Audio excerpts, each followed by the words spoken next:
ಕುಟುಂಬಗಳ ಹಳೆ ದ್ವೇಷದ ಹಿನ್ನೆಲೆ ದ್ವಿತೀಯ ಪಿಯು ವಿದ್ಯಾರ್ಥಿನಿಯ ಮೇಲೆ ಹಲ್ಲೆಯನ್ನ ನಡೆಸಿ ಆಕೆಯ ಭವಿಷ್ಯಕ್ಕೆ ಕುಟುಂಬವೊಂದು ತಣ್ಣೀರೆರಚಲು ಹುನ್ನಾರವನ್ನ ನಡೆಸಿರುವ ಪ್ರಕರಣವೊಂದು ನಂಜನಗೂಡಿನಲ್ಲಿ ಬೆಳಕಿಗೆ ಬಂದಿದೆ.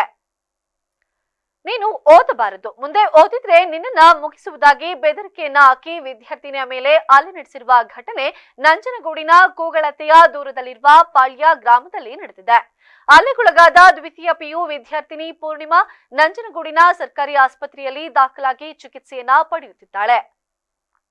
ಘಟನೆ ಸಂಬಂಧ ಪಕ್ಕದ ಮನೆಯ ಸೋಮಣ್ಣ ಸೇರಿದಂತೆ 7 ಮಂದಿ ವಿರುದ್ಧ ನಂಜನಗೂಡು ಗ್ರಾಮಾಂತರ ಪೊಲೀಸ್ ಠಾಣೆಯಲ್ಲಿ ಪ್ರಕರಣ ದಾಖಲಾಗಿದೆ.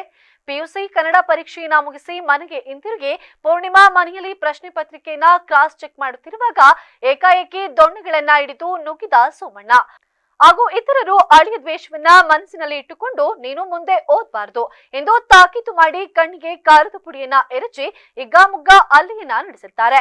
ನೆರವಿಗೆ ಬಂದ ಕುಟುಂಬಸ್ಥರ ಮೇಲೂ ಕೂಡ ಹಲ್ಲೆ ನಡೆದಿದೆ. ಮನೆಯ ಕಿಟಕಿ ಗಾಜು ಪುಡಿಯನ್ನ ಮಾಡಿದ್ದಾರೆ. ತಂದೆ ತಾಯಿ ಇಲ್ಲದೆ ಸೋದರ ಮಾವನ ಆಶ್ರಯದಲ್ಲಿ ಬೆಳೆಯುತ್ತಿರುವ ಪೂರ್ಣಿಮಾ ಉತ್ತಮ ಭವಿಷ್ಯವನ್ನ ರೂಪಿಸಿಕೊಳ್ಳುತ್ತಿದ್ದಾಳೆ ಎಂಬ ಹೊಟ್ಟೆಕಿಚ್ಚಿನ ದೃಷ್ಟಿಯಿಂದ ಚೆನ್ನಾಗಿ ಓದಬಾರದು, ಉತ್ತಮ ಭವಿಷ್ಯವನ್ನ ರೂಪಿಸಿಕೊಳ್ಳಬಾರದು ಎಂಬ ಕಾರಣಕ್ಕೆ ಹಲ್ಲೆಯನ್ನ ನಡೆಸಿದ್ದಾರೆಂದು ಪೂರ್ಣಿಮಾ ಆರೋಪಿಸಿದ್ದಾರೆ. ಈ 7 ಜನ ಇದ್ರು. ಅವರು ಬಂದ್ಬಿಟ್ಟು ಖಾರದ ಪುಡಿ ಎರಿಸ್ಬಿಟ್ಟು ಹಳೆ ದ್ವೇಷ ನಮ್ಮ ಮಾವ FIR ಅವ್ರ ಮೇಲೆ ಮಾಡಿಸಿತ್ತು. ಮೊನ್ನೆ ರಾತ್ರಿ ಜಗಳ ಆಗಿದ್ದಕ್ಕೆ ಏನಕ್ಕೆ ನಮ್ಮ ಮೇಲೆ FIR ಮಾಡಿದೆ ಹಂಗೆ ಹಿಂಗೆ ಅಂತ ಕೆಟ್ಟ ಮಾತಲ್ಲೆಲ್ಲ ಬೈದ್ಬಿಟ್ಟು ನಂಗೆ ಕಣ್ಣು ಖಾರದ ಪುಡಿ ಎರ್ಚಕ್ಕೆ ಓಡಿ ಬಂದರು. ಮತ್ತು ಗ್ಲಾಸ್ನೆಲ್ಲ ಹೊಡೆದು ನನಗೂ ದೊಣ್ಣೆಯಿಂದ ಹೊಡೆದ್ಬಿಟ್ರು.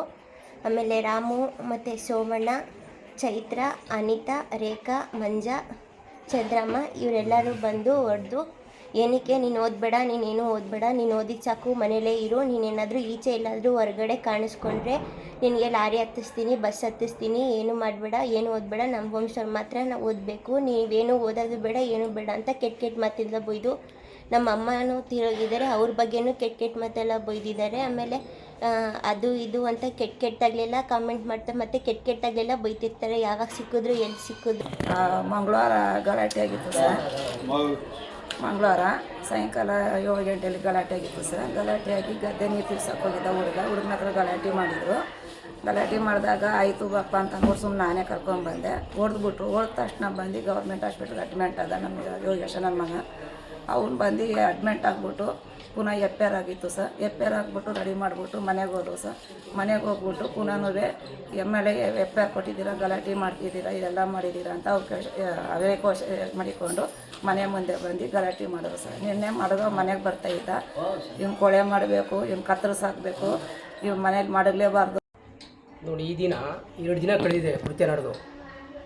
ಒಬ್ಬೊಬ್ಬ ಮಹಿಳೆ ಮೇಲೆ ಹಲ್ಲೆ ಮಾಡಿರ್ತಕ್ಕಂಥದ್ದು, ದೊಣ್ಣೆಗಳು ಮತ್ತಿಂದ ಮನೆಗೆ ನುಗ್ಗಿ ಹಲ್ಲೆ ಮಾಡಿರ್ತಕ್ಕಂಥದ್ದು.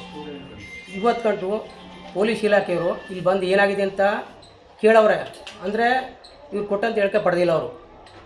ಅವರು ಮೌನಕ್ಕೆ ಶರಣಾಗಿದ್ದಾರೆ. ನಮ್ಮ ನಂಜನಗೂಡಲ್ಲಿ ನಮ್ಮ ಪ್ರಸಾದ್ ಸಾಹೇಬ್ರು ಇದ್ದಾಗ ಇಂಥ ಕೃತ್ಯಗಳು ಎಲ್ಲೋ ಬೆರಳೆಣಿಕೆ ಅಷ್ಟು ನಡೀತಿದೆ. ಈಗ ದಿನನಿತ್ಯ ಇಂಥ ನಡೀತವೆ. ಎಲ್ಲೋ ಒಂದು ಕಡೆ ಪೊಲೀಸ್ ಇಲಾಖೆಯವರು ಮೌನವಾಗಿದ್ದಾರೆ. ಮುಂದಿನ ದಿನಗಳಿಂದ ಕೃತ್ಯಗಳು ನಡೆಯೋದಕ್ಕೆ ಪೊಲೀಸರು ಬಿಡಬಾರ್ದು ಅಂತೇಳಿ ನಾವು ಸಂಘಟನೆಗಳಿಂದ ಕೇಳ್ಕೊತಾ ಇದ್ವಿ.